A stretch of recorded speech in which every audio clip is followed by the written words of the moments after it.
Hello बच्चों, mission ज्ञान से मैं निशा सालवी राजस्थान सरकार में वेदांता के CSR इनिशिएटिव ई कक्षा में आप सभी का स्वागत करती हूं।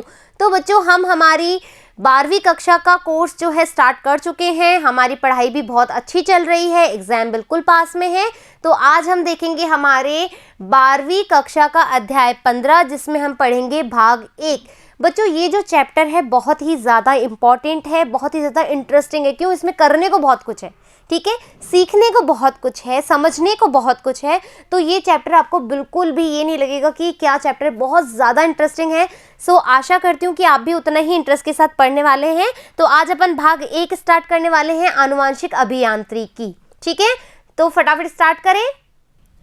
आनुवांशिक अभियांत्रिकी, पहले हमें जानना होगा कि आनुवांशिक अभियांत्रिकी क्या होती है। देखो, आनुवांशिक का क्या मतलब होता है कि जो हमारे आनुवांशिक जीन है ना, वो जीन एक जनरेशन से या एक पीढ़ी से दूसरी पीढ़ी में स्थानांतरित होते हैं। हाँ है ना। देखो क्या होता है नॉर्मली कि हमारे पास क्या होता है, लैंगिक जनन होता है ना। नॉर्मली क्या होता है, लैंगिक जनन, है ना, जिसमें क्या होता है, एक हमारे पास होता है मेल, एक हमारे पास होती है फीमेल, जिसमें इसके पास होता है हमारा, है ना, ये होता है नर युग्मक, ये होता है मादा युग्मक, है ना, मादा युग्मक होता है। दोनों में क्रॉस कराया जाता है तो युग्मनज बनता है ना, युग्मनज बनता है, 2n बनता है। ये हुई जिसमें, अब ये वाली भी कंडीशन वही है जिसमें जीनों का स्थानांतरण हो रहा है, जहां पर एक पीढ़ी से दूसरी पीढ़ी में माता पिता के गुणों का ट्रांसफर या स्थानांतरण हो रहा है। तो क्यों हमें आनुवांशिक अभियांत्रिकी की आवश्यकता पड़ी?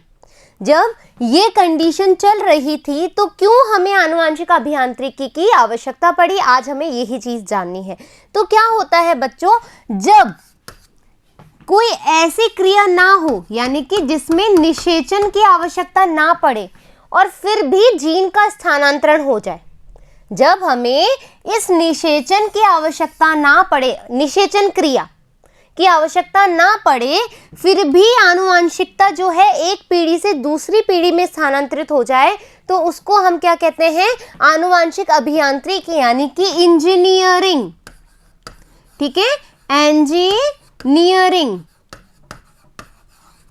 ये क्या है हमारे पास, जेनेटिक इंजीनियरिंग। अब इंजीनियरिंग क्या होती है, इंजीनियर लोग क्या करते हैं, टेक्निकल एस्पेक्ट से बात करते हैं ना, काफ़ी प्रैक्टिकली एस्पेक्ट से बात करते हैं कि ये टेक्निक लगा दो, ये मशीन बना दो, इस तरीके से हम चीज़ों को हैंडल कर सकते हैं। तो सेम क्राइटेरिया हमने बायोलॉजी में भी लिया, यानी कि जीव विज्ञान में भी लिया, हमारे सब्जेक्ट को, या हमारे जो कह सकते हैं जो आनुवांशिकता है, जो हमारी जेनेटिक्स है, या हमारी जो हेरिडिटरी है, उसको और ज़्यादा सरलीकरण से अध्ययन करने हेतु, या फिर मैं कहूँ कि अपना जो ये जीन का इश्यूज़ आ रहा है कि जीन में म्यूटेशन यानी कि जो अलग अलग तरीके का आ जाता है ना, जिसमें हम कह सकते हैं उत्परिवर्तन, है ना, उत्परिवर्तन हो जाना कि भैया किसी की आइज़ का कलर ऐसा क्यों है ना, किसी के अंदर ये बीमारी कैसे हुई। यदि हमें कोई अच्छी किस्म चाहिए प्लांट्स में, या फिर हमें ह्यूमंस में या फिर एनिमल्स में हमें अच्छी किस्म चाहिए, जैसे गाय है, गाय अच्छा दूध दे, हम ऐसी किस्म चाहते हैं, तो ऐसी मॉडिफिकेशन के लिए, ऐसी चेंजेस के लिए हमें जेनेटिक इंजीनियरिंग या फिर आनुवांशिक अभियांत्रिकी की आवश्यकता पड़ी। आपको समझ में आया कि आनुवांशिक अभियांत्रिकी क्या है और क्यों हमें आवश्यकता पड़ी? ठीक है, अब हम पढ़ते हैं हमारी बुकिश लैंग्वेज को, एक्चुअली क्या कहना चाह रहे हैं। प्रोकैरियोट्स एंड यूकैरियोट्स जीवों में एक समान आनुवांशिक कूट होता है, एक जेनेटिक मटेरियल होता है, सभी को पता है, चाहे वो यूकैरियोट्स हो चाहे वो प्रोकैरियोट्स हो। ठीक है, तो हरगोविंद खुराना जी ने क्या किया, इन्होंने एक टेस्ट ट्यूब लिया, है ना, टेस्ट ट्यूब लिया, ये टेस्ट ट्यूब मान लीजिए, और इस टेस्ट ट्यूब में इन्होंने जेनेटिक मटेरियल ले लिया। ये क्या ले लिया, हमारा जेनेटिक मटेरियल,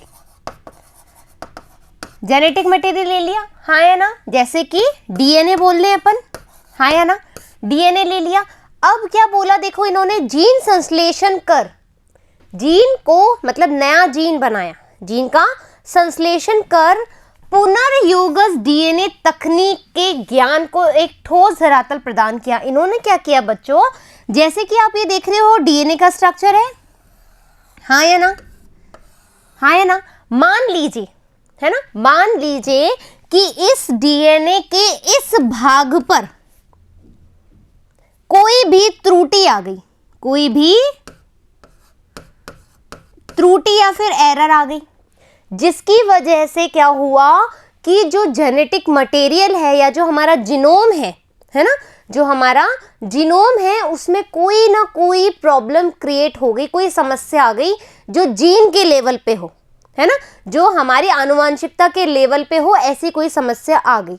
तो क्या हुआ, इस समस्या को सॉल्व करने के लिए, इस प्रॉब्लम को सॉल्व करने के लिए क्या किया हमने, एक नया ये जो डीएनए लगा रहे हैं ये किसी अन्य स्पीशीज का है ना, ये किसी अन्य या फिर हम कहें किसी अन्य ऑर्गेनिज्म का है ना, कोई अन्य ऑर्गेनिज्म का है।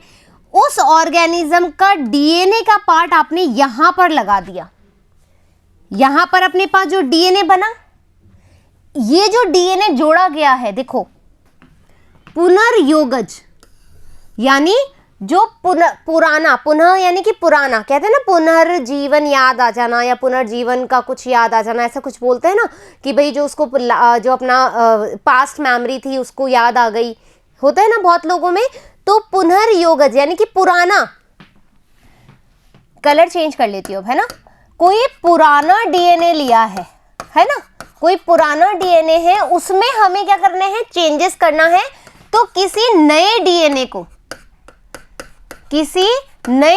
को इसमें जोड़ दिया, तो जो डीएनए बनेगा वो क्या बनेगा, हमारा पुनर्योगज डीएनए बनेगा, ठीक है। जो जोड़ करके एक नया डीएनए संश्लेषित किया गया हो उसको पुनर्योगज डीएनए बोलेंगे। और जो इस पुनर्योगज डीएनए को बनाने के लिए हमने एक टेक्निक ली है उसको हम बोलेंगे आनुवांशिक अभियांत्रिकी, ठीक है। अब क्या होगा, जीव विज्ञान की नवीनतम शाखाओं में जैव प्रौद्योगिकी, बच्चों बायोटेक्नोलॉजी जो है वो राजस्थान में बहुत कम लोग जानते हैं अभी, है ना। जो बायोटेक्नोलॉजी है, पढ़ाई सब कर रहे हैं चीज़ की, बायोटेक्नोलॉजी अभी अपने हायर स्टडी में मतलब इंक्लूड किया गया है, ऐड किया गया है, लेकिन फिर भी जो है बायोटेक्नोलॉजी का हमारे राजस्थान में कहें तो बहुत ही कम अभी लोग इसको जान पाए हैं। लेकिन आप देखेंगे कि हमारा जो साउथ इंडिया है, जैसे बेंगलोर हो गया, चेन्नई हो गया, है ना, हैदराबाद हो गया, ये भी आप बोल सकते हो हैदराबाद साइड में भी, वो नॉर्थ इंडिया, मतलब ये मैं नहीं बोल रही कि साउथ इंडिया का पार्ट है, बट मैं बोल रही हूँ साउथ इंडिया हो गया या फिर हमारा हैदराबाद हो गया, अहमदाबाद हो गया, वहाँ पर बायोटेक्नोलॉजी का बहुत अच्छा जो है यूटिलाइजेशन किया जा रहा है। जैव प्रौद्योगिकी क्या है, एक तरह की, जैसे कि हम बोलते हैं ना कि हमारी जो लाइफ साइंस है, जो हमारा जीव विज्ञान है, जो हमारी बायोलॉजी है, उसमें आप कुछ टेक्निक यूज़ कर लो, आप उसमें कुछ टेक्निक यूज़ कर लो और उससे आप उस जीव विज्ञान को पढ़ो। तो उस तरह का जो अध्ययन है वो जैव प्रौद्योगिकी के अंतर्गत किया जाता है, ठीक है। जो आनुवांशिक अभियांत्रिकी है उसका एक पार्ट है बायोटेक्नोलॉजी, आनुवांशिक अभियांत्रिकी का एक शाखा है बायोटेक्नोलॉजी, जिसके जरिए हम क्या कर सकते हैं, आनुवांशिकी अभियांत्रिकी कर सकते हैं।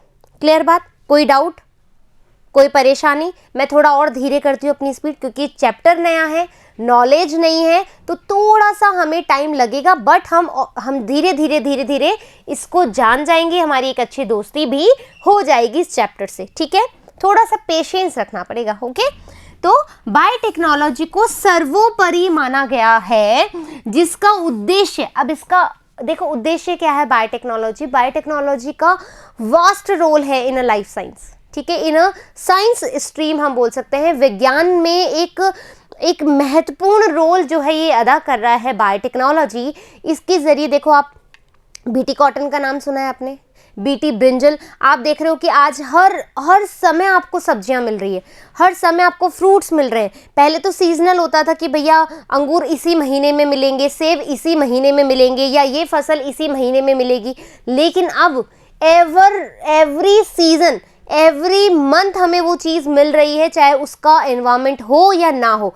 क्यों? क्योंकि बायोटेक्नोलॉजी ने उसमें क्या किया है, बहुत सारे मॉडिफिकेशन किए हैं, बहुत सारे चेंजेस किए हैं, जिसकी वजह से हमें क्या मिला है, एक नया ही हम कह सकते हैं कि एक नया जीवन में योगदान मिला है इस बायोटेक्नोलॉजी के थ्रू। आप देखोगे कि जो जीव हैं, जैसे भेड़ें हैं, उन पर ऊन ज़्यादा आ रही है ना, गायें हैं दूध ज़्यादा दे रही है ना, पौधे हैं, पादप प्लांट्स हैं, वो बहुत अच्छे किस्म के हम बना चुके हैं, जो हमारे पास पहले एक टेक्नोलॉजी नहीं थी, अब वो टेक्नोलॉजी आ गई है। हम चावल की वैरायटीज़ ला रहे हैं, हम गेहूं की वैरायटीज़ ला रहे हैं, हम धान जो है उसमें बहुत सारे मॉडिफिकेशन कर रहे हैं, जो हमारी बॉडी के लिए बहुत ज़्यादा ज़रूरी है। आया समझ में? तो बायोटेक्नोलॉजी का क्या उद्देश्य है, ज़रा देखें अपन कि विभिन्न जीव, चाहे वो जंतु हो चाहे वो पौधों हो, उनकी आनुवांशिकता में पर्याप्त गुणवत्ता, है ना, पर्याप्त गुणवत्ता का सुधार करना। जैसे गाय तो दूध देती है, लेकिन मान लीजिए कि कोई गाय आधा किलो दूध देती है, मैं जस्ट एग्जांपल, मुझे नहीं पता है कि कितना किलो दूध देती है गाय per day, I don't know, but मान लीजिए कि एक गाय है जो आधा किलो या मतलब चलो 2 किलो दूध देती है ना, वंस इन अ डे, लेकिन हम चाहते हैं कि वो 5 किलो दूध दे, तो हम क्या करेंगे, उसके जीनोम में मॉडिफिकेशन कर देंगे with the help of biotechnology. Biotechnology के द्वारा हम उसके जीन में कोई ऐसा जीन ट्रांसफ़र कर देंगे, इंसर्ट कर देंगे, जो कि दूध की ओवर प्रोडक्शन को बढ़ाता हो। अभी मैं इसको आपको बताऊंगी, आप अभी सुनो, ये चैप्टर पहले सुनो, फिर आपको जब मैं करवाऊंगी तब समझ में आएगा, ठीक है। तो बायोटेक्नोलॉजी क्या कर रहा है, जो भी क्वांटिटी है, जो भी क्वालिटी है, उसमें चेंजेस कर रहा है, उसमें अच्छे बेनिफिशियल इफेक्ट दे रहा है, जो हम सभी की रिक्वायरमेंट्स है। आपको पता है जनसंख्या हाई लेवल पर है ना, जो स्रोत हैं हमारे, है ना, खाने के, पीने के, या जो भी संसाधनों के, है ना, हाँ, संसाधनों के जो स्रोत है वो क्या है, बहुत ही ज़्यादा सीमित हो गए हैं, लिमिटेड हो गए हैं। तो ऐसी स्थिति में, ऐसी वर्स्ट कंडीशन में हमें क्या चाहिए, हमें खाने को अच्छा चाहिए, हमें पहनने को अच्छा चाहिए, हमें रहने को अच्छा चाहिए। तो संसाधन तो सीमित है, ये सब इतनी ज़्यादा जनसंख्या में मिलेगा कैसे? तो हमारे वैज्ञानिकों ने क्या किया, धीरे धीरे प्रोडक्शन को बढ़ाने की कोशिश करी, चाहे वो खाने का हो, चाहे वो पहनने का हो, चाहे वो लकड़ियाँ हो, क्योंकि भैया घर वर जब कुछ बनाओगे तो कैसे बनाओगे जब तक वो साधन ही नहीं होगा। पादपों की किस्म को कैसे बदला जा सकता है? तो ये सब समस्या को एक निजात देने के लिए बायोटेक्नोलॉजी का विकास किया गया, या फिर आनुवांशिक अभियांत्रिकी का विकास किया गया। यहाँ तक क्लियर, समझ में आया? आगे बढ़ते हैं। इस उद्देश्य की प्राप्ति हेतु अनेक तकनीकों को अपनाया गया। कौन से उद्देश्य? कि गुणवत्ता बहुत अच्छी हो, उसको हम और बढ़ा सके, ठीक है, प्रोडक्शन बहुत बढ़ा सके, हम उत्पाद को अच्छी गुणवत्ता वाला बना सके, ये हमारा उद्देश्य है आनुवांशिक अभियांत्रिकी के अंतर्गत। तो हमें क्या हुआ, अनेक तकनीकों का मतलब हमें बहुत ज़्यादा यूटिलाइजेशन करना पड़ा, उपयोग में लाने दिया हमने उसको, जिन्हें समग्र रूप से विभिन्न नामों से जाना जाता है। अलग अलग टेक्निक्स है ना, बायोटेक्नोलॉजी में बहुत वास्ट टेक्निक्स है, लाइक जैसे डीएनए क्लोनिंग, है ना। कैसी टेक्निक होगी, ये टेक्निक के नाम है डीएनए क्लोनिंग। आप देखो, क्लोन बनाते हो, क्लोन का क्या मतलब होता है कि लगातार समान गुणन, मैं बोल सकती हूँ लगातार समान गुणन।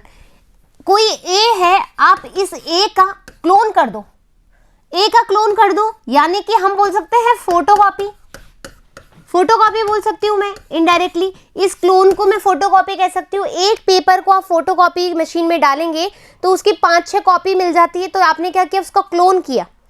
सेम अपन किसी जीन का भी क्लोनिंग कर सकते हैं, डीएनए का भी क्लोनिंग कर सकते हैं। तो डीएनए क्लोनिंग क्या है, एक तरह की तकनीक है जो आनुवांशिक अभियांत्रिकी में उपयोग में लाई जाती है। क्लियर? आनुवांशिक अभियांत्रिकी इत्यादि किसी भी जीव के मूल डीएनए में, परिभाषा है ये, अच्छे से समझ लो, किसी भी जीव के मूल डीएनए में, यानी कि जो उसका एक्चुअल जीनोम में जो डीएनए प्रेजेंट है ना, जो एक्चुअल जो डीएनए है उसके अंदर बाहरी डीएनए को जोड़ने पर यानी कि ये क्या हो गया, ये किसी जीव का मूल डीएनए हो गया, है ना, जो हकीकत वाला है, जो इसका एक्चुअल डीएनए है, मतलब ये भी हकीकत वाला ही है लेकिन ये इसका एक्चुअल डीएनए है। ऐसे ही बाहरी डीएनए, मान लीजिए ये जो दिख रहा है ये क्या है, हमारा बाहरी डीएनए है ना। दूसरा अन्य ऑर्गेनिज्म का, अन्य स्पीशीज का डीएनए है, इसको जोड़ने पर उत्पन्न परिवर्तित डीएनए, अब इसको तुम जोड़ दो, यहां पर जोड़ दो, तो ये जो नया डीएनए आएगा इसको हम बोलेंगे पुनर्योगज, पुनर्योगज डीएनए। आई होप कि अब ये चीज आपको क्लियर समझ में आ गई होगी कि पुनर्योगज डीएनए क्या है। भैया पुराने डीएनए में तुम नया डीएनए जोड़ रहे हो, एक नया पूरा नया जीनोम बना रहे हो या नया डीएनए बना रहे हो, तो ऐसी कंडीशन क्या कहलाएगी, पुनर्योगज डीएनए कहलाएगा। क्लियर बात, समस्या खत्म। किसी भी जीव के डीएनए में हेरफेर, कलर चेंज कर रही हूं एक बार, हाँ, तो किसी भी जीव के डीएनए में हेरफेर, हेरफेर ही तो कर रहे हो भैया, तुमने यहां का डीएनए निकाल करके कोई और डीएनए लगा दिया, हेरफेर हुआ ना, हेरफेर हुआ ना। तुम किसी, मतलब मेरी कोई चार पेन है, 4 बुक्स, मेरी 4 बुक है ना, और यहाँ रखी हुई है, तुम्हें पता है, तुमने क्या किया, केमिस्ट्री वाले सर आशु सर है या फिर इंग्लिश वाली मानसी मैम है, उनकी बुक ला करके मेरी बुक में रख दी और मेरी बुक उनकी बुक में रख दी, समझ रहे हो, तो हेरफेर कर दिया तुम लोगों ने, है ना, हेरफेर कर दिया ना बुक्स के अंदर। जो अरेंजमेंट था भैया, बायोलॉजी की बुक थी, 4 बायोलॉजी की बुक थी, तुमने उसमें या तो इंग्लिश की डाल दी या फिर तुमने उसमें केमिस्ट्री की बुक डाल दी, तो हेरफेर हो गया। हाँ, बुक तो है लेकिन उसमें एक नई बुक का इंक्लूड हो गया, है ना, एक नई बुक इंक्लूड हो गई है उसमें, तो क्या किया हमने, एक नया जीन बना दिया, एक नया डीएनए बना दिया, जिसको हम बोल रहे हैं पुनर्योगज डीएनए। क्लियर, तो किसी भी जीव के डीएनए के हेरफेर करने के लिए आवश्यक प्रभावी प्रक्रमों को, अब एक बात बताओ, तुम्हें ये डीएनए है, ऐसा तो है नहीं जैसे फेविक्विक ली, कोई अंश टूट गया और फेविक्विक लाई और चिपका दिया और खत्म। आप क्या कर रहे हो, एक डीएनए का कोई भाग टूट गया है और इस डीएनए के भाग को किसी अन्य डीएनए भाग के साथ जोड़ा जा रहा है, ऐसे ही हो जाएगा क्या, बहुत सारी चीजें करनी पड़ेगी। ऐसे तो है नहीं कि लगाया और चिपका और खत्म कहानी, ऐसा नहीं है, हमें देखना पड़ेगा कि वो डीएनए इस डीएनए से मैच कर रहा है कि नहीं कर रहा है, इसमें वो काम करेगा या नहीं करेगा, है ना। अलग कलर तो नहीं लग रहा है उसका, अलग कलर इन द सेंस, जैसे मान लीजिए हमारे कपड़े पे कोई जैसे ये कोई फैब्रिक है ना, ये कोई अच्छी सी, मान लीजिए आपकी मम्मी की कोई साड़ी है ना, और आपकी मम्मी की साड़ी जो बहुत महंगी है, बहुत अच्छी है, आपकी मम्मी को बहुत ही ज़्यादा प्रिय है, फाइन, क्या हुआ, कुछ टाइम में कुछ जीवों ने यहाँ पर उनके छेद कर दिया उस साड़ी में, अब आपकी मम्मा को क्या लगेगा, है ना, आपकी मम्मा को लगेगा कि मेरी ये साड़ी तो खराब हो जाएगी, मेरी ये साड़ी खराब हो जाएगी, मुझे इसको सही करवाना है क्योंकि बहुत कॉस्टली है और मुझे बहुत ज़्यादा प्रिय भी है, तो वो क्या करेंगी, रफू करवाएंगी, वो क्या करेंगी, रफू करवाएंगी। तो क्या वो रफू, मान लीजिए साड़ी जो है वो पिंक कलर की है ना, या फिर वो ब्लैक कलर की है, तो आप क्या चाहोगे या आपकी मम्मा क्या चाहेंगी कि वो जो रफू कर रहा है उसका जो धागा है वो कौन से कलर का होगा, पिंक है तो क्या व्हाइट कलर का धागा लगाएगा वो, या फिर वो ब्लैक कलर का धागा लगाएगा। यदि साड़ी पिंक कलर की है तो वो ये देखेगा ना रफू करने वाला बंदा कि भैया जो साड़ी का कलर है आप उसी कलर से रफू करें ताकि ये जो छेद है वो ना दिखे। समझ रहे हो बात को मैं जो कहना चाह रही हूँ, यानी कि आप उस एग्जैक्ट उस चीज से मैचिंग करता हुआ और उसमें मिलता जुलता चीज देखोगे। सेम यहाँ पर भी अपन को वही चीज करनी पड़ेगी, तो बहुत सारे प्रक्रमों से गुजरना पड़ेगा, बहुत सारे धागा लोगे, सुई लोगे, मशीन लोगे, तो बहुत सारी चीजें चाहिए। यहाँ पर भी आप डीएनए को जोड़ रहे हो, यहाँ पर भी आप डीएनए को जोड़ रहे हो, तो आपको देखना पड़ेगा बहुत सारे प्रोसेस आएंगे। तो जिस प्रोसेस से आप कार्य कर रहे हो बच्चों उसको हम कहते हैं डीएनए प्रौद्योगिकी। हम बोल सकते हैं कि जिस प्रक्रिया द्वारा पुनर्योगज डीएनए को बनाया जा रहा है उसको हम डीएनए प्रौद्योगिकी या फिर रिकॉम्बिनेंट डीएनए टेक्नोलॉजी कहते हैं, या फिर आरडीटी भी कहते हैं। इसको हम कहते हैं RDT, recombinant DNA technology. Recombinant DNA technology नहीं दिख रहा है तो यहाँ लिख दूं, यहाँ देखो RDT है ना, रिकॉम्बिनेंट, रिकॉम्बिनेंट अभी बताती हूँ उसका क्या मतलब होता है। DNA है ना, टेक्नोलॉजी, टेक्नोलॉजी, फाइन। तो रिकॉम्बिनेंट, बच्चों रिकॉम्बिनेंट का मतलब होता है कि जिसमें आपने कोई चेंज किया हो। और किस में चेंज किया आपने? इस DNA में, इस DNA में आपने चेंज किया है और एक टेक्नोलॉजी का यूज किया है। तो ये कौन सी एक प्रोसेस हो गया? RDT, रिकॉम्बिनेंट DNA टेक्नोलॉजी, यानी कि जैव प्रौद्योगिकी, जैव प्रौद्योगिकी तो बायोटेक्नोलॉजी होता है, DNA प्रौद्योगिकी, क्योंकि अपन DNA में अपन कुछ चेंज कर रहे हैं, तो DNA प्रौद्योगिकी यानी कि पुनर्योगज DNA। कौन सा DNA? सॉरी बच्चों, पुनर्योगज तो मैंने बोला नहीं, क्योंकि अपन भाई पुनर्योगज DNA को ही तो चेंज कर रहे हैं, मॉडिफिकेशन हो रहा है उसमें। तो पुनर्योगज DNA प्रौद्योगिकी, रिकॉम्बिनेंट DNA टेक्नोलॉजी, जो पुनर्योगज होता है। रिकॉम्बिनेंट को क्या बोलते हैं अपन? पुनर्योगज। और पुनर्योगज का मतलब आपको पता है ना, पुराने DNA में नए DNA को मिलाना या समावेश करना, है ना। पुनर्योगज DNA प्रौद्योगिकी। क्लियर बात? आया समझ में? कोई भी दिक्कत? हाँ या ना? आई होप कि मैं बहुत अच्छे से आपको समझा पा रही हूँ। मैं नहीं चाहती कि बच्चों आप इस चैप्टर से डरो, बहुत ज़्यादा इंटरेस्टिंग टॉपिक है, मेरे तो फेवरेट टॉपिक्स है ये, ठीक है। जीन अभियांत्रिकी का मतलब जीनों के हेर फेर द्वारा, जीन अभियांत्रिकी का क्या मतलब है? जीनों के हेर फेर द्वारा किसी भी जीव को आनुवंशिकता में उपयोगी परिवर्तन करना। हम क्या कर रहे हैं? मॉडिफिकेशन ही तो कर रहे हैं, हाँ या ना। यदि आप किसी पुराने जीन में या पुराने DNA में कोई नया DNA डालेंगे तो उसमें क्या होगा? जीन का एक्सचेंज होगा, तो नए गुण आएंगे, है ना, कुछ नया गुण आएगा। तो ऐसी जो टेक्निक है वो क्या है? हमारे जीन अभियांत्रिकी की। पुनर्योगज DNA तकनीक की खोज इंपॉर्टेंट है। पुनर्योगज DNA की खोज का जो श्रेय है वो किसको जाता है? स्टेनले कोहन, बोयर व उसके सहभागियों को, यानी कि जो उनके साथ में जो सपोर्टिव साइंटिस्ट थे उनको, या को साइंटिस्ट थे उनको, फाइन। तो स्टेनले कोहन और बोयर ने सबसे पहले क्या किया है? पुनर्योगज DNA तकनीक, ठीक है, रिकॉम्बिनेंट DNA टेक्नोलॉजी का विकास किया है। क्लियर बात? उन्होंने 1973 में साल्मोनेला व ई कोलाई, ये दोनों जो बच्चों वो हैं, ये हैं जीवाणु, ये क्या है? जीवाणु है। साल्मोनेला और ई कोलाई जीवाणु हैं जो पुनर्योगज कर दिखाया, मतलब इनमें क्या हुआ? चेंजेस किया, DNA इनका एक्सचेंज किया, नया मॉडिफाइड DNA बनाया। तो इन्होंने क्या किया? किसने? इन्होंने, स्टेनले कोहन ने और बोयर ने, और उनके साथ में जो सपोर्टिव साइंटिस्ट थे उन्होंने क्या करा? ई कोलाई और साल्मोनेला में क्या करवाया? हमारा रिकॉम्बिनेंट DNA टेक्नोलॉजी करवाई। क्लियर बात?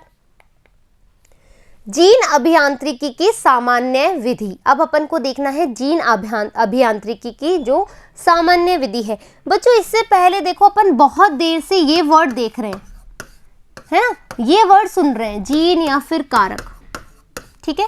ये जीन या कारक है क्या? इतनी देर से हेर फेर हो रहा है। तो बच्चों जीन जो होते हैं वो आनुवांशिकता की सबसे छोटी इकाई होती है। जैसे पॉलीपेप्टाइड की सबसे छोटी इकाई होती है अमीनो एसिड्स, हाँ या ना। तो उसी तरीके से जो हमारी पूरा जो जीनोम है ना, जो हमारा पूरा जीनोम है, सॉरी, है ना, जो जीनोम है उसकी जो सबसे छोटी इकाई है वो क्या है? हमारी जीन है या फिर कारक है। इस जीन पर ही क्या होते हैं? हमारे बहुत सारे जो गुण होते हैं, कैरेक्टर्स होते हैं, वो प्रेजेंट होते हैं, जो एक पीढ़ी से दूसरी पीढ़ी पर स्थानांतरित कर दिए जाते हैं। क्लियर बात? जीन अभियांत्रिकी की प्रमुख विधि क्या है? पुनर्योगज DNA तकनीक है, यानी कि रिकॉम्बिनेंट DNA टेक्नोलॉजी है। इसके मुख्य चरण निम्न है। अब देखो बच्चों, मैंने आपको बताया ना कि जीन अभियांत्रिकी करने के लिए हमें बहुत सारे प्रक्रमों से गुजरना पड़ेगा, बहुत सारे प्रोसेस से होकर गुजरना पड़ेगा। तो हमें पता होना चाहिए ना कि वो प्रोसेस क्या क्या है, वो प्रोसेसेस क्या क्या हैं, आखिर क्या क्या हमें करना पड़ेगा। तो बहुत सारी चीज़ें हैं, जैसे कि वांछित जीन की पहचान व पृथक्करण, लाइक ये पहले एक बार पढ़ लेते हैं, फिर एक एक करके हम समझाएंगे, ठीक है। एक बार पॉइंट्स पढ़ लो, नहीं तो क्या है, ये होगा कि बीच में हमने पढ़ लिया, आगे इसका पॉइंट ही इलोबरेट है तो मैं आपको वहीं इलोबरेट कर दूंगी, ज़्यादा समझ में आएगा। वांछित जीन की पहचान व पृथक्करण करना, फिर क्लोनिंग वाहक का चयन, अभी अपन एक एक चीज़ देखेंगे। क्लोनिंग वाहक का चयन, वांछित जीन का क्लोनिंग वाहक में निवेशन, पुनर्योगज डीएनए का परपोषी कोशिका में गुणन और क्लोन की गई जीन की पहचान व उसका स्थानांतरण, वांछित जीन की अभिव्यक्ति। ये सिर्फ अभी मैंने बोला है, सीरियसली मैंने बोला। आपको भी ये लग रहा होगा कि मैडम तो पढ़ रही है, और वाकई में मैं पढ़ रही हूँ, मैं अभी आपको समझा ही नहीं रही हूँ, अब समझाऊंगी। चलो देखते हैं अपन। जीन अभियांत्रिकी के द्वारा पुनर्योगज डीएनए प्राप्त करने के लिए निम्न उपकरणों की आवश्यकता होती है। इंपॉर्टेंट है, नीट के एग्जामिनेशन के लिए भी, आपके 12th के एग्जामिनेशन के लिए भी, आपका कोई कंपटीशन एग्जाम है उसके लिए भी, ठीक है। तो फोकस करके पढ़ना, बहुत दिल लगी से पढ़ना, दिल लगा करके पढ़ना। कहीं पर भी इधर उधर ध्यान है तो बच्चों प्लीज़ इधर आ जाओ, या फिर अभी चले जाओ, बाद में आकर के वीडियो देख लेना, बट दिमाग हो तभी इसको पढ़ना, ठीक है। रिस्ट्रिक्शन एंडोन्यूक्लियस एंजाइम, जो रिस्ट्रिक्शन एंडोन्यूक्लियस एंजाइम है बहुत ही ज़्यादा इंपॉर्टेंट है। मतलब जैसे कह रहे हैं ना कि सांस लेना उपयोगी है, वैसे ही ये उपयोगी है। वाहक, वाहक बिना वेक्टर के तुम, जैसे क्या हुआ, एक बात सुनो, इसके बाद एक मिनट देखो क्या है, ठीक है। देखो बच्चों क्या होगा, ये कोई एक डीएनए है, सुन लो एक बार, है ना, ये कोई डीएनए है। क्या तुम इस डीएनए को, अब मान लीजिए हमें इस डीएनए को यहां से कट करके और इस वाले डीएनए में लगाना है, यहां पर लगाना है, इस वाले पार्ट को यहां पर, ठीक है।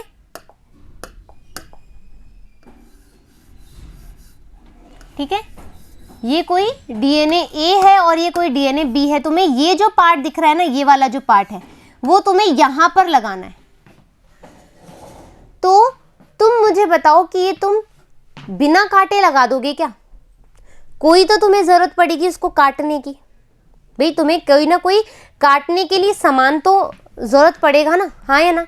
तो तुम क्या करोगे, यहां पर आरी, हारी याद कर लेना, याद करने का तरीका है जो रिस्ट्रिक्शन, अब कलर चेंज कर रही हूं एक बार, रिस्ट्रिक्शन एंडोन्यूक्लियस है ना, इसको बोलते हैं आर, यानी कि रिस्ट्रिक्शन, एंडोन्यूक्लियस यानी कि आर ई, आरी, आरी बोलते हैं ना, आरी जिससे काटते हैं, आरी से क्या करते हो, काटते हो ना, सेम आरी, यहां पर भी अपन डीएनए को काटेंगे आरी से, आरी से डीएनए को काटेंगे, और ये डीएनए अब काट करके अपन यहां लगा देते हैं। ये लो लगा दिया,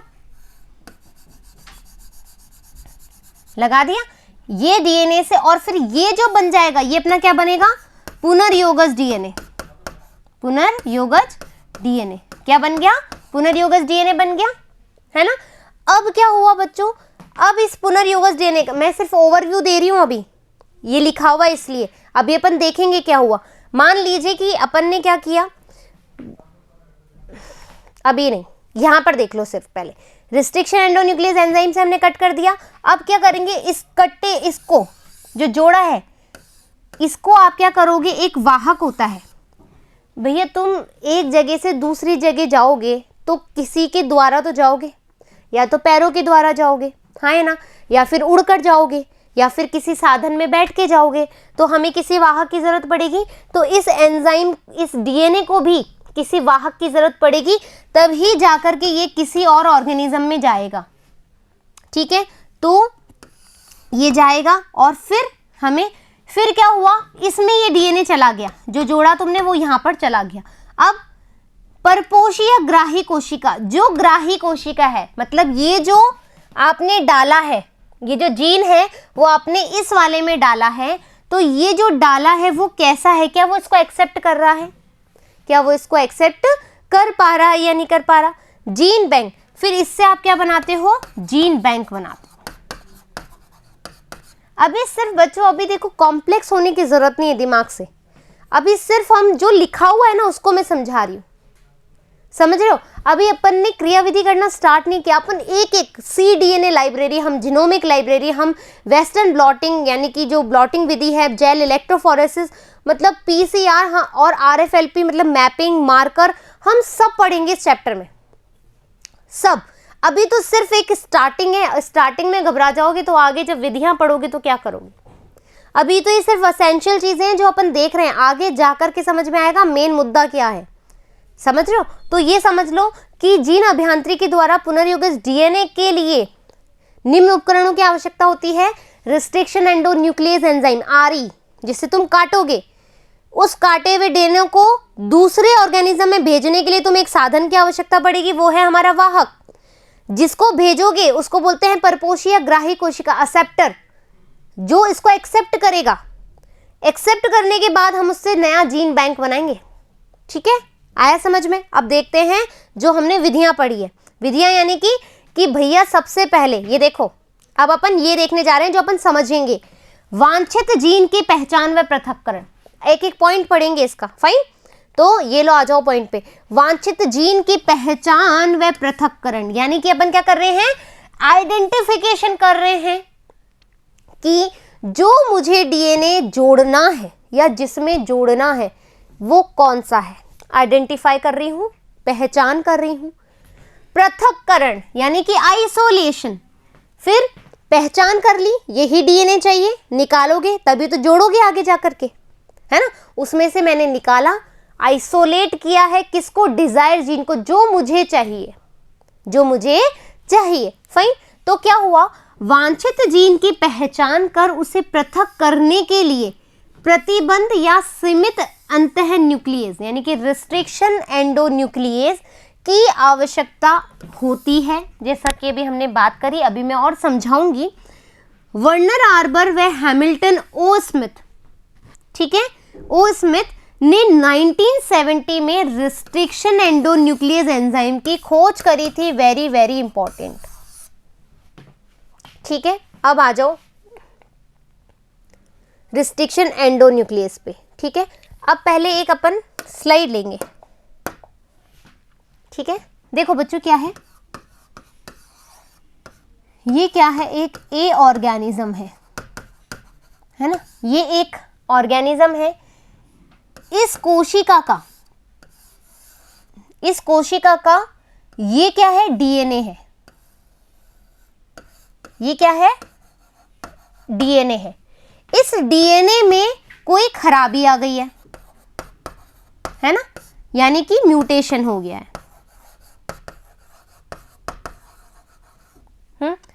अब इस म्यूटेशन को मुझे करेक्ट करना है, तो इसमें जो म्यूटेशन हुआ वो देख लो।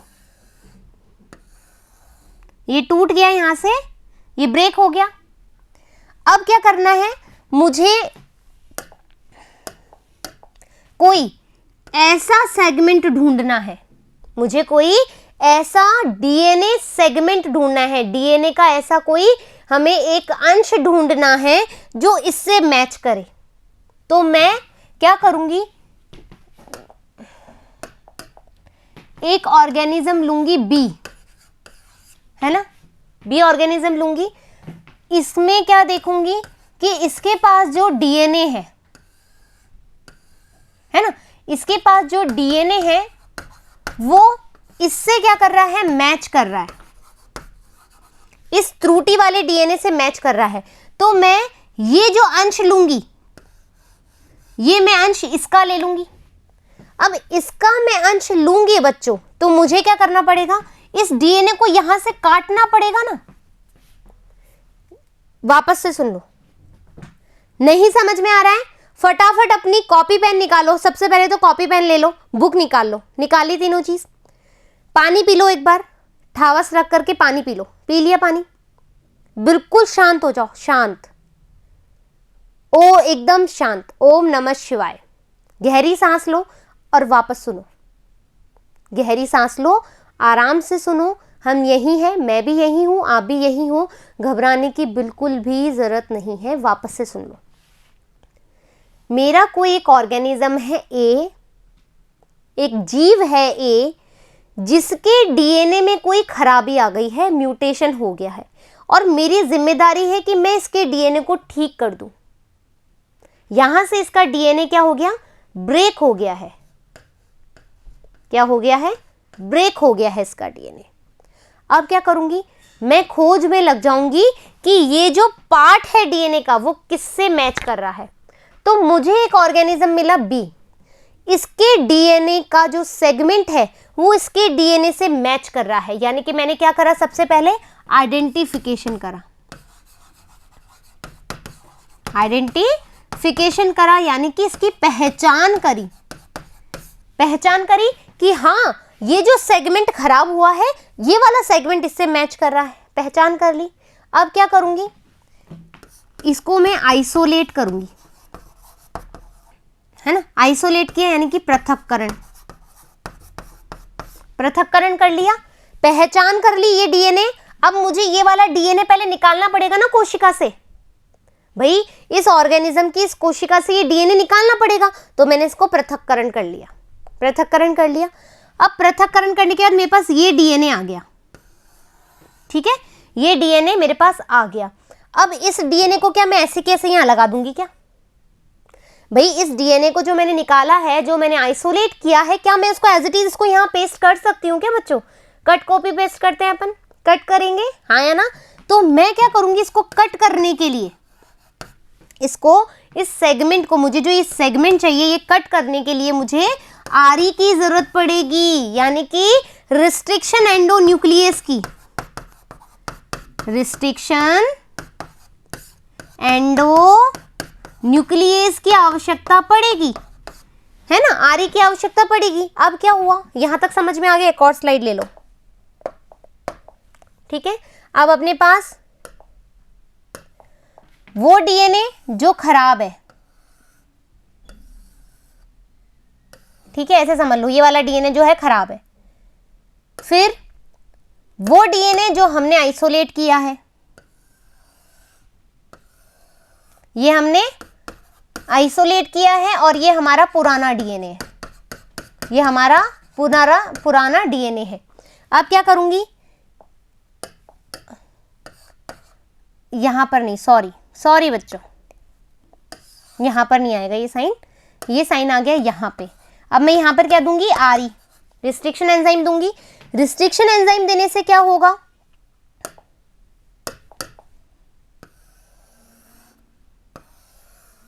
ठीक है, रिस्ट्रिक्शन देने से क्या हुआ, यहां से मान लो मुझे ये एंजाइम काटना है, तो मैंने क्या कर दिया, कट कर दिया ये सेगमेंट। मैंने क्या किया, सबसे पहले मैंने पहचाना, है ना, पहचाना, फिर इसको पृथक्करण किया, पृथक्करण करने के बाद इसको रिस्ट्रिक्शन एंजाइम एंडोन्यूक्लियस से कट कर दिया, अपने पास क्या आ गया, अपने पास ये सेगमेंट आ गया ये सेगमेंट। अब इस सेगमेंट को मुझे इसके साथ जोड़ना है, ठीक है। अब इस सेगमेंट को मुझे इसमें जोड़ना है,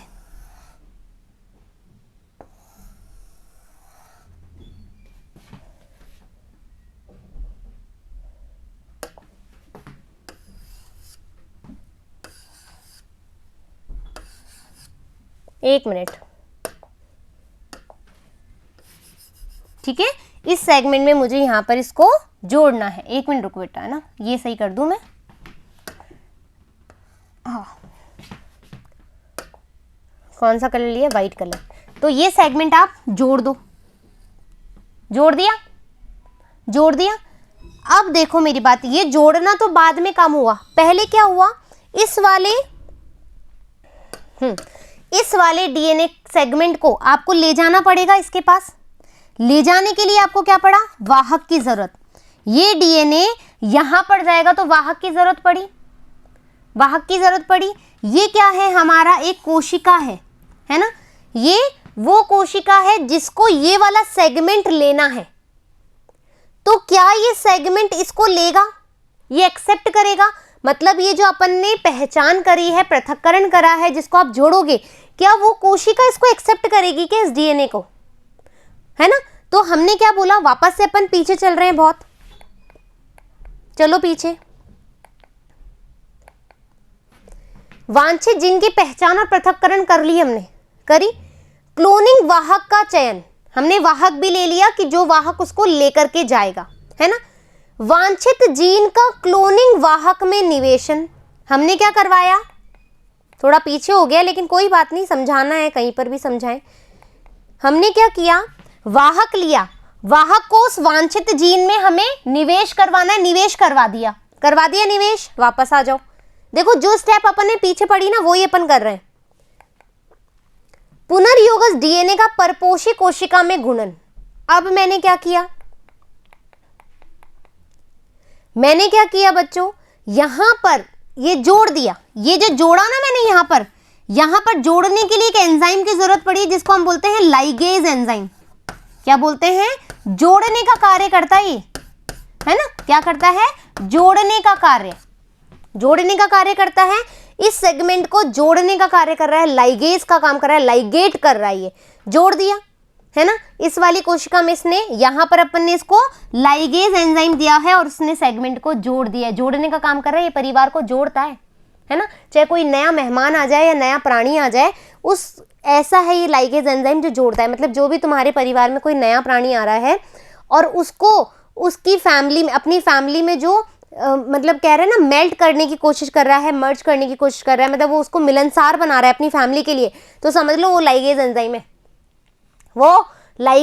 है, यानी कि वो जो नया प्राणी आया है तुम उसको अपनी फैमिली में जोड़ रहे हो, लाइगेट कर रहे हो, है ना। जोड़ दिया हमने, आ जाओ वापस से पीछे,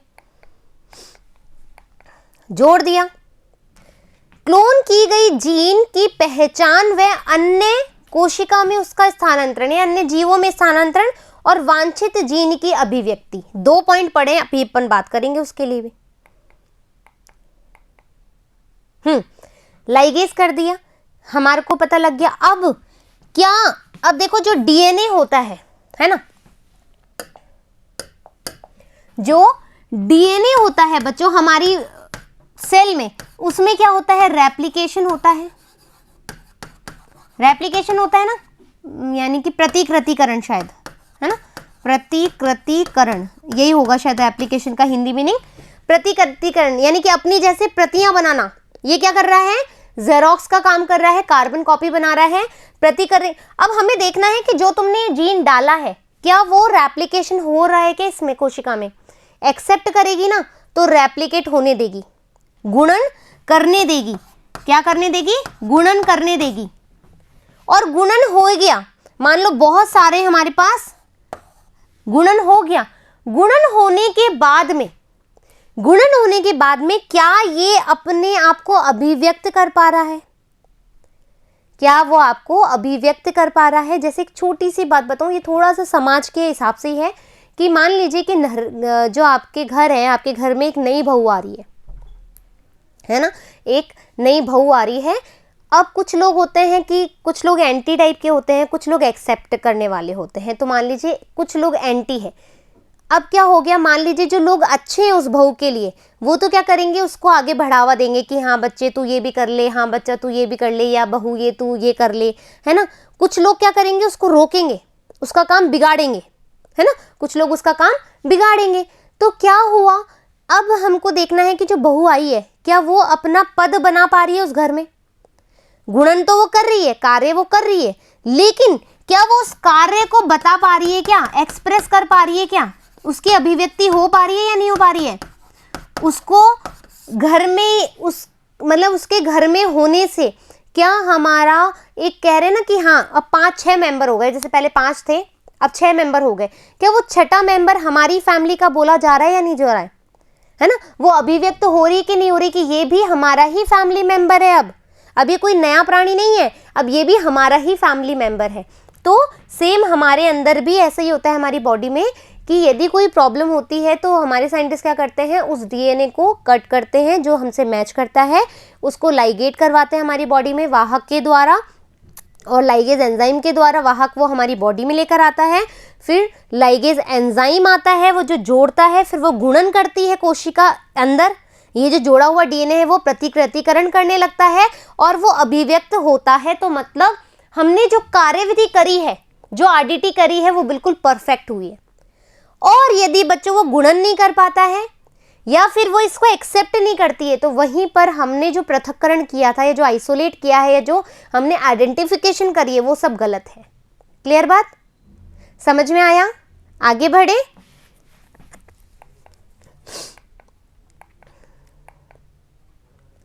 रिस्ट्रिक्शन एंडोन्यूक्लियस एंजाइम के बारे में पढ़ेंगे। यहां तक समझ में आ गया कि मेन मुद्दा क्या था, कैसे कार्य करता है। रिस्ट्रिक्शन एंडोन्यूक्लियस, ये एंजाइम आणविक कैंचियों, मॉलिक्यूलर सीजर, बच्चों बहुत इंपॉर्टेंट क्वेश्चन है ये। बहुत इंपॉर्टेंट क्वेश्चन इसलिए है क्योंकि आपसे पूछा जाता है जो आणविक कैंची है, मॉलिक्यूलर सीजर है, वो कौन होते हैं। देखो, दो तरह के एंजाइम्स होते हैं।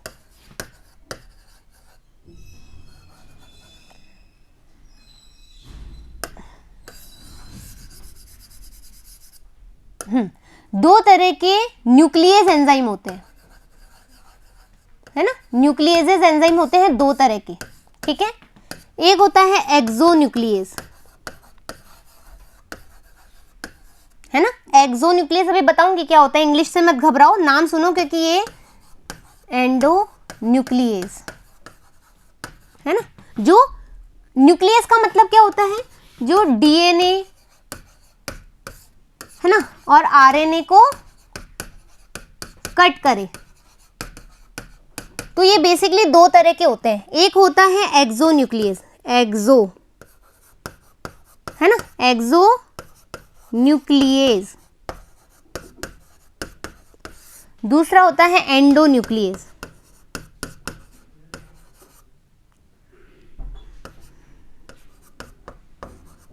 न्यूक्लियस, ठीक है, एंडोन्यूक्लियस और एक्सोन्यूक्लियस। एक्सोन्यूक्लियस जो होगा बच्चों, एक्सोन्यूक्लियस जो होगा वो डीएनए को एंड्स पर काटेगा। ये होता है ना 3 एंड और 5 प्राइम और 3 प्राइम, तो ये क्या करेगा, ये एंड पर काटेगा। एक्सोन्यूक्लियस जो होता है वो हमेशा एंड पर काटता है, यानी बाहरी, बाहर है ना, एंड बाहर होगा। जो एक्सोन्यूक्लियस एंजाइम है बच्चों, मैं इतना फोर्स इसलिए दे करके कर रही हूँ क्योंकि मैं नहीं चाहती कि ये टॉपिक जो है आप यूं ही छोड़ दो। क्वेश्चंस आते हैं, नीट में क्वेश्चंस आते हैं, इंपॉर्टेंट है, फ्यूचर के लिए भी इंपॉर्टेंट है, समझ लो, ठीक है। मैं ये नहीं कह रही कि आपको एक बार में आ जाएगा, 5 बार वीडियो देखो ना, आपका ही तो है ना। तो एक्सोन्यूक्लियस क्या होते हैं, जो एंड्स पर काटते हैं, जो डीएनए को कहां पर काटेंगे, एंड्स पर, है ना, एंड्स पर काटेंगे, उसके बाहरी छोर पर। लिख देती हूँ बाहरी छोर, अब तो याद रहेगा शायद। बाहरी छोर पर कट करेंगे, बाहरी छोर पर कट करेंगे। तो जो बाहरी छोर पर कट रहा है तो वो तो वैसे होगी ना एक्सो। एक्सो का मतलब ही क्या होता है, बाहर। एंडो का मतलब क्या होता है, अंदर, है ना, अंदर बाहर। समझ में आ गया। ये डीएनए को एंड पर काटेगा एक्सोन्यूक्लियस। एंडोन्यूक्लियस क्या करेगा, डीएनए को बीच में कट करेगा। एंडोन्यूक्लियस डीएनए को बीच में से या फिर अंदर की तरफ कट करेगा। ये बाहर की तरफ कट रहा है, ये अंदर की तरफ कट करेगा, एंडोन्यूक्लियस, है ना। अब एंडोन्यूक्लियस कैसा है हमारे पास, रिस्ट्रिक्शन एंडोन्यूक्लियस एंजाइम है ना। आया, ये समझ में आ गया। एंडोन्यूक्लियस और एक्सोन्यूक्लियस समझ में आ गया, रिस्ट्रिक्शन एंडोन्यूक्लियस समझ लो। ये एंजाइम आणविक कैंचियों, अब ये देखो, ये जो होता है एंडोन्यूक्लियस हमेशा सीजर की तरह कार्य करेगा, ठीक है। ये हमेशा सीजर की तरफ काट देगा, रिबन काटते हैं, डीएनए को काट देगा। ये देखो,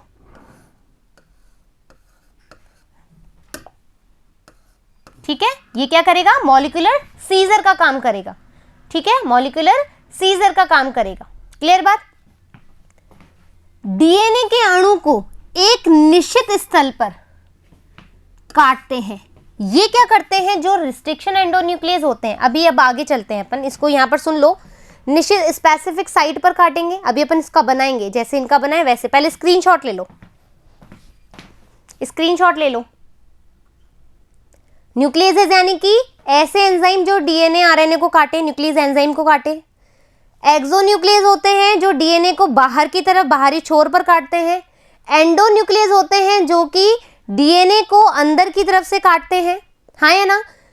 जो एक्सोन्यूक्लियस है बच्चों, वो क्या करेगा, एक चाकू की तरह काम करेगा, है ना।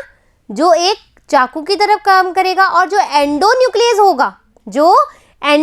होगा वो क्या होगा, वो एक कैंची की तरह कार्य करेगा। सुनाई भी दे रहा था जो मैं बोल रही थी? अब सुन लो। प्राकृतिक रूप से ये एंजाइम जो रिस्ट्रिक्शन एंडोन्यूक्लियस है वो ई कॉलाई से, बैसिलस स्ट्रेप्टोकोकस से, थर्मस इक्वेटिकस आदि में पाए जाते हैं। ठीक है, अब आ जाओ इधर। इसको आने से पहले अपन को क्या करना है, एक स्लाइड जोड़नी है। ठीक है, हम पढ़ रहे हैं रिस्ट्रिक्शन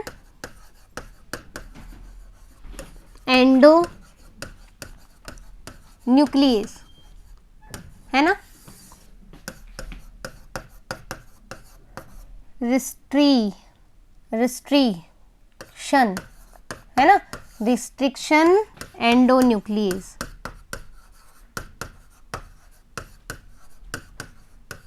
ठीक है, ये एंजाइम के बारे में पढ़ रहे हैं, यानी कि आरी। भाई ये तो वैसे ही आरी आरी आरी है ना, ये तो वैसे ही क्या करेगी, मॉलिक्यूलर सीजर का काम करेगी। क्या करेगी ये, मॉलिक्यूलर, हिंदी में लिख देती हूँ, आणविक कैंची, है ना, आणविक कैंची का काम करेगी। ये क्या करेगी, डीएनए को, मान लीजिए कि मुझे डीएनए का ये सेगमेंट चाहिए, तो ये क्या हो गई इसकी स्पेसिफिक साइट, यानी कि कौन सी साइट बोलते हैं इसको, निश्चित स्थल। ये क्या हो गया इसका, निश्चित स्थल, निश्चित स्थल। भाई कैंची जो है जहां पर चलाओगे वहीं कटेगा, आड़ा टेढ़ा तो कटेगा नहीं। कैंची को तुम सीधा रखोगे, सीधा काट देगी। यहां से ये डीएनए यहां से काटना है, यहां से काटना है, यहां से काटना है, यहां से काटना है, अंदर की तरफ काटेगी, क्योंकि ये एंडोन्यूक्लियस है। क्लियर बात, हमने यही बोला। अब ये क्या बोल रहा है बच्चों, रिस्ट्रिक्शन एंडोन्यूक्लियस एंजाइम जो है बेसिकली 3 तरह के होते हैं, बेसिकली 3 टाइप्स के होते हैं, है ना। इसको आप ऐसे कर सकते हो, RE, ठीक है, RE1, RE2 और RE3। ठीक है, अब क्या है बच्चों, इसमें एक बेसिक अंतर बता रही हूं तुमको जो पूछा जाता है। ठीक है,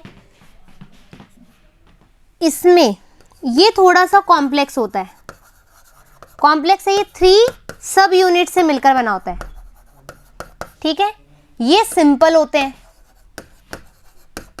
है ना, सिंपल होते हैं। ये भी कॉम्प्लेक्स होते हैं,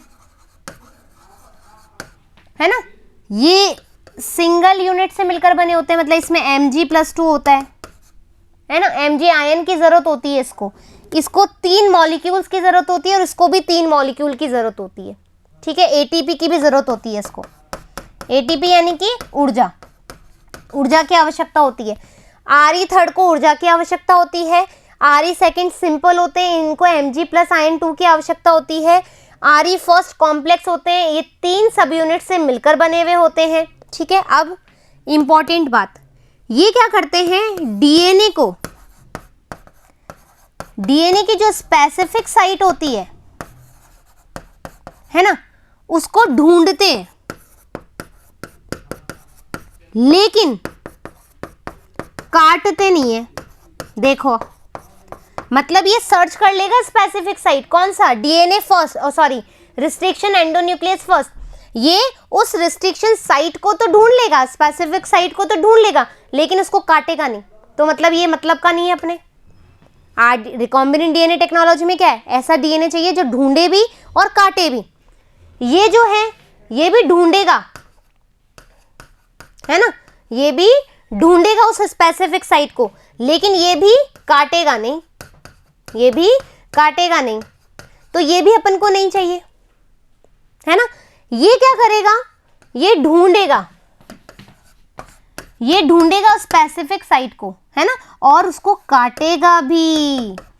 तो इसीलिए क्या होता है, ये क्वेश्चन आता है कि रिस्ट्रिक्शन एंडोन्यूक्लियस सेकंड है वो ही जो है जेनेटिक इंजीनियरिंग में सबसे ज्यादा यूज क्यों आता है, क्योंकि ये स्पेसिफिक साइट को ढूंढता भी है, सिंपल भी है, Ng+In2 ही चाहिए इसको, और ये ढूंढ करके उसको काटेगा भी। क्लियर बात। Type 1 endonuclease, type 2 endonuclease, type 3 endonuclease. Important क्या है, टाइप 2 एंडोन्यूक्लियस का प्रयोग मुख्यतः जीन क्लोनिंग में और रिस्ट्रिक्शन मानचित्रण, रिस्ट्रिक्शन मानचित्रण का मतलब होता है रिस्ट्रिक्शन मैपिंग, ठीक है, रिस्ट्रिक्शन मैपिंग में किया जाता है। उदाहरणतः EcoR1 हिंड सेकंड इसके एग्जाम्पल है, किसके, एंडोन्यूक्लियस सेकंड के, जो रिस्ट्रिक्शन एंजाइम को ढूंढेंगे और काटेंगे, और ये सिंपल होते हैं, इनको Mg+In2 होता है उसको सर्च करने के लिए। क्लियर बात। कोई दिक्कत, कोई डाउट, स्क्रीनशॉट ले लो। ले लिया, चलो आगे बढ़ते हैं अपन। रिस्ट्रिक्शन एंजाइम का नामकरण, क्वेश्चन आता है सीधा सीधा इस पे कि इस वाले एंजाइम को आपको दे देगा और इसका नामकरण बताओ कैसे हुआ, है ना। तो बच्चों नामकरण के लिए क्या है, बहुत इजी है। अभी इसमें थोड़ा कॉम्प्लेक्स लगेगा, लेकिन जब मैं बताऊंगी तो आपको इजी लगेगा। एंजाइम का प्रथम अक्षर वंश का होना चाहिए जिससे उसको पृथक किया जाता है। जो एंजाइम, जो भी आप एंजाइम ले रहे हो, जैसे EcoR1 ले लेते हैं अपन,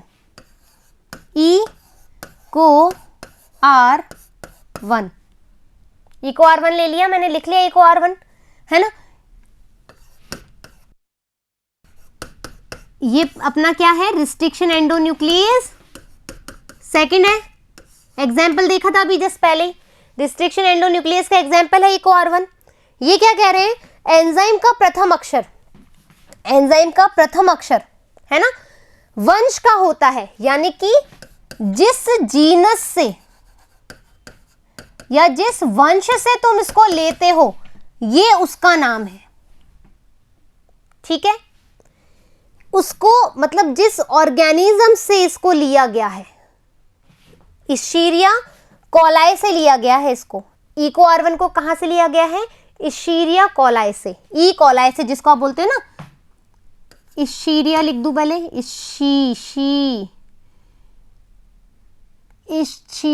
कैसे लिखूं, इश्चीरिया, इश्चीरिया कोलाई, है ना, इश्चीरिया ई कोलाई से, इश्चीरिया कोलाई से लिया गया है। इस ऑर्गेनिज्म, इस जो एंजाइम को कहां से लिया गया है, इश्चीरिया कोलाई से लिया गया, पूछा जा सकता है। तो ई आ गया, जिस जीनस या वंश से इसको पृथक्करण किया गया है। यह हमेशा बड़े अक्षरों में लिखा जाता है। कैसे लिखा गया है, ई से, बड़ा कैपिटल लिखा है, कैपिटल लिखा है, ई कैपिटल होता है, जो वंश से लिया गया है वो हमेशा कैपिटल होता है। इसके बाद के दो अक्षर उस वंश की जाति के होते हैं। जैसे इश्चीरिया क्या है, ये इसका वंश हो गया, कोलाई क्या है, ये इसकी जाति हो गई, ये इसकी जाति हो गई। तो को, ये क्या हो गई, इसकी जाति या फिर स्पीशीज, है ना, कोलाई, ये इसकी जातीय स्पीशीज हो गया।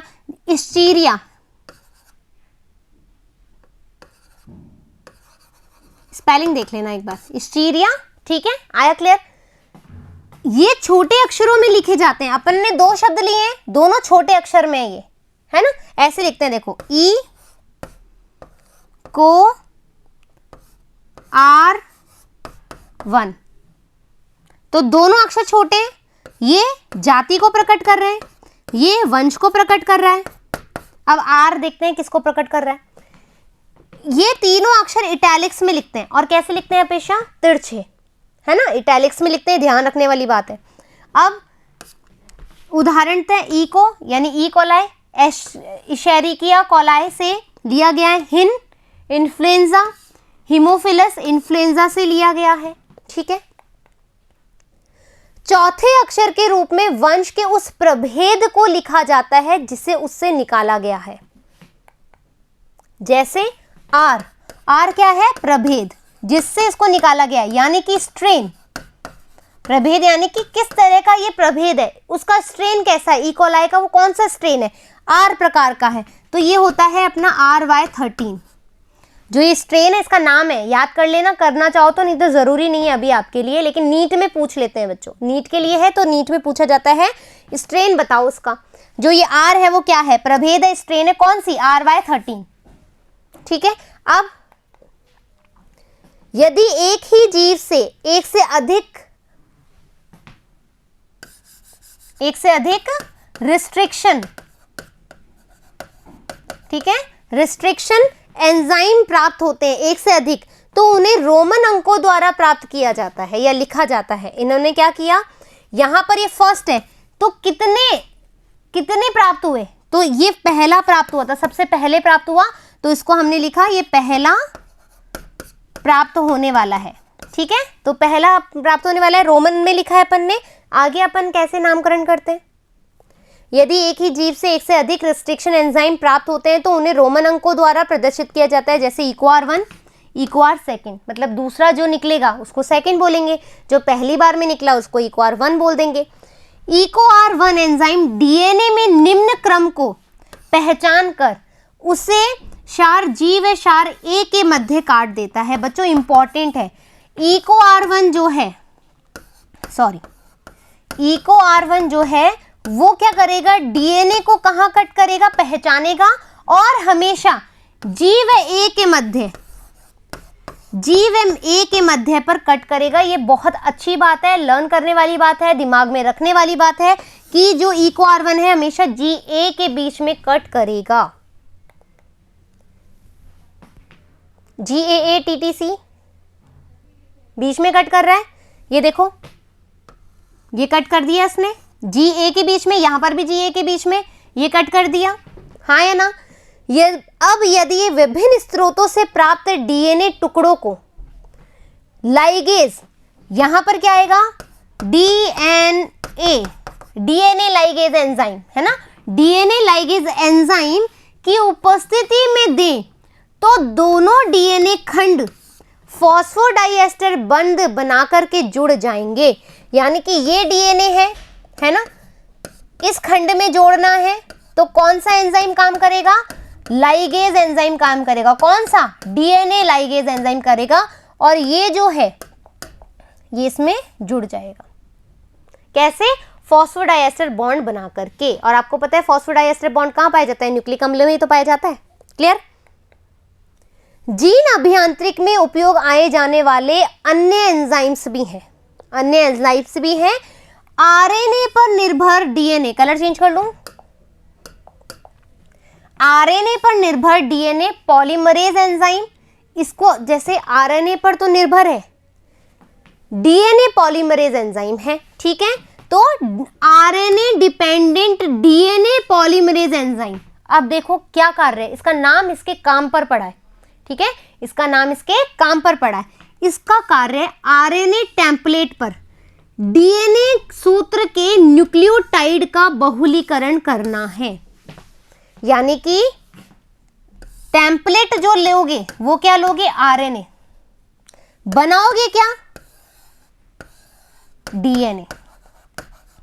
आरएनए से तुम डीएनए बना रहे हो तो RNA dependent DNA polymerase enzyme, RNA dependent DNA polymerase enzyme, ऐसा एंजाइम जो आरएनए से डीएनए बना दे। क्लियर बात।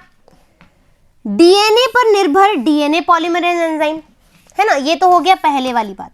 अब क्या होगा दूसरी वाली, डीएनए ही है और डीएनए ही बनाना है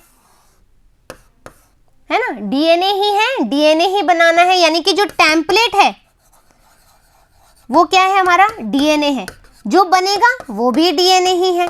तो क्या होगा, यह डीएनए टेम्पलेट पर अनुपूरक डीएनए सूत्र के न्यूक्लियोटाइड का बहुलीकरण करता है। यदि आरएनए टेम्पलेट से डीएनए बनाना है तो आरएनए डिपेंडेंट डीएनए पॉलीमरेज, यदि डीएनए से डीएनए बनाना है तो DNA dependent DNA polymerase. Ligases, ligase जो कि इस डीएनए को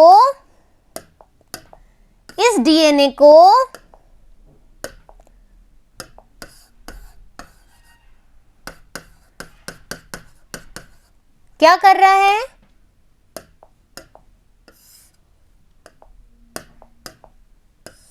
जोड़ रहा है, वो क्या करेगा, लाइगेज एंजाइम काम करेगा। डीएनए लाइगेज क्या कर रहा है, 2 डीएनए खंड को जोड़ रहा है। क्लियर बात। लाइसोजाइम्स, ये एंजाइम जीवाणु की कोशिका भित्ति को गला देते हैं, लाइसिस कर देते हैं। लाइसोजाइम्स यानी कि जो लाइसिस कर देगा, जो उसकी कोशिका भित्ति को लाइसिस कर दे, ताकि जीवाणु के डीएनए को निकाला जा सकता है। देखो ये कोशिका है ना, और इसमें अपना डीएनए पड़ा है। जब तक तुम इसको तोड़ोगे नहीं, इस कोशिका को तोड़ोगे नहीं या कोशिका भित्ति को तोड़ोगे नहीं, ये डीएनए बाहर कैसे निकलेगा। तो आप क्या करोगे, इसको लाइसोजाइम, लाइसोजाइम, लाइसोजोम नहीं, लाइसोजाइम है, लाइसोजोम नहीं है, ध्यान रख लेना। लाइसोजाइम एंजाइम दोगे तो ये कोशिका भित्ति ऐसी ऐसी हो जाएगी, हो गई। इससे क्या होगा, अब डीएनए बाहर निकल गया, ये आ गया अपना डीएनए या फिर जीनोमिक मटेरियल। एंजाइम समझ में आ गए। क्षारीय फॉस्फेट जेल, ये वृत्ताकार डीएनए के 5 प्राइम सिरे पर फॉस्फेट को काट देता है। हम क्या बोलते हैं,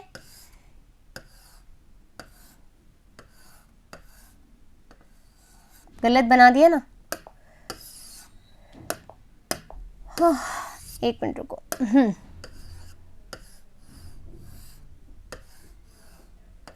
ठीक है, ये पहला, दूसरा, तीसरा, चौथा, पांचवा, CHOP, ये अपन ने बना रखा है 11th क्लास में। ठीक है, फिर ऐसे करके, ठीक है, 3 फॉस्फेट ग्रुप जुड़ते हैं। तो ये क्या कह रहा है, जो क्षारीय फॉस्फेट जेल है, ये क्या करेगा, अपना एल्कलाइन फॉस्फेट, क्षारीय फॉस्फेट, फॉस्फेटेज होएगा बच्चा, ये क्षारीय फॉस्फेटेज,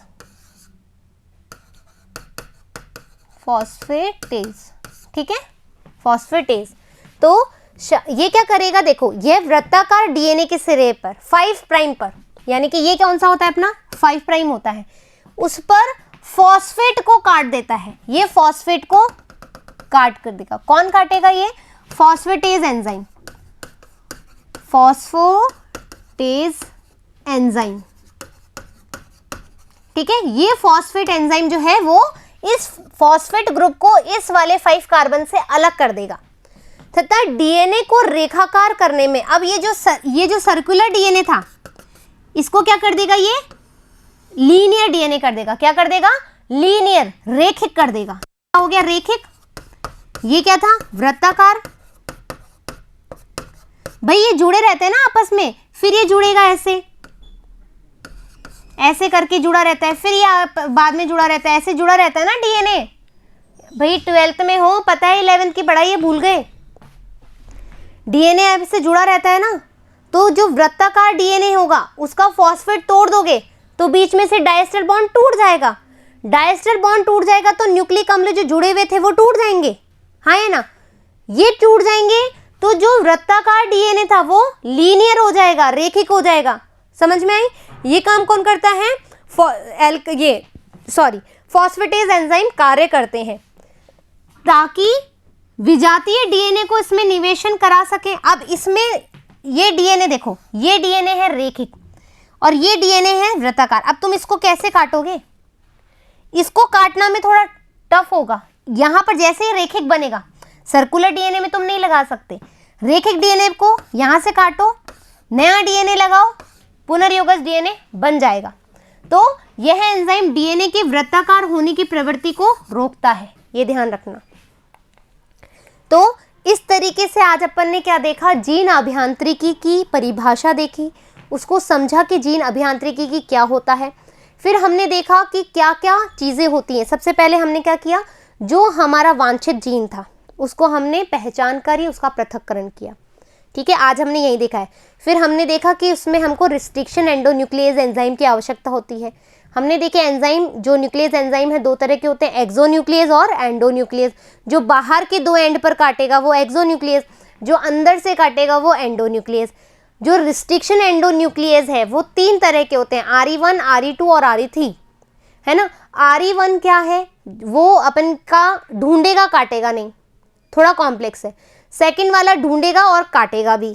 तीसरा वाला भी कॉम्प्लेक्स है, ढूंढेगा लेकिन काटेगा नहीं। तो रिस्ट्रिक्शन एंडोन्यूक्लियस सेकंड, वो ही ऐसा एंजाइम है जो कि क्लोनिंग में भी काम आएगा डीएनए की, है ना, और अपन का जो जीन लाइब्रेरी बनानी उसमें भी काम आएगा, है ना, और जो अपनी ये जैव प्रौद्योगिकी है ना, बायोटेक्नोलॉजी, उसमें भी काम आएगा। इसके अलावा ये आरडीटी में भी काम आएगा। इसके अलावा हमने और एंजाइम देखी, लाइगेज एंजाइम देखा जो डीएनए को जोड़ता है ना, लाइसोजाइम एंजाइम देखा जो कि बाहर की कोशिका भित्ति को तोड़ता है ताकि डीएनए बाहर निकल सके। फिर हमने फॉस्फेट एंजाइम देखे। फॉस्फेटेज एंजाइम क्या करेगा, सर्कुलर डीएनए को तोड़ेगा और उसको क्या करेगा, एक लीनियर डीएनए में बदल देगा ताकि अपन बाहर से कोई डीएनए उसमें आराम से जोड़ सकें। पूरा सार दे दिया मैंने। आशा करती हूँ कि आपको ये टॉपिक जो है बच्चों, ये जो चैप्टर है बहुत इंटरेस्टिंग है। सीरियसली थोड़ा सा प्रैक्टिकल एस्पेक्ट्स है, इसलिए समझने में थोड़ा वक्त लग सकता है, लेकिन ऐसा नहीं है कि टॉपिक के चैप्टर आपको नहीं आएगा। सो प्लीज़ अपनी होप बनाए रखें, पेशेंस बनाए रखें, और जैसा मैं कह रही हूँ, जैसा मैं पढ़ा रही हूँ वैसे करते चलिए। आपको आसानी होगी पढ़ने में, समझने में भी। जब तक, धन्यवाद।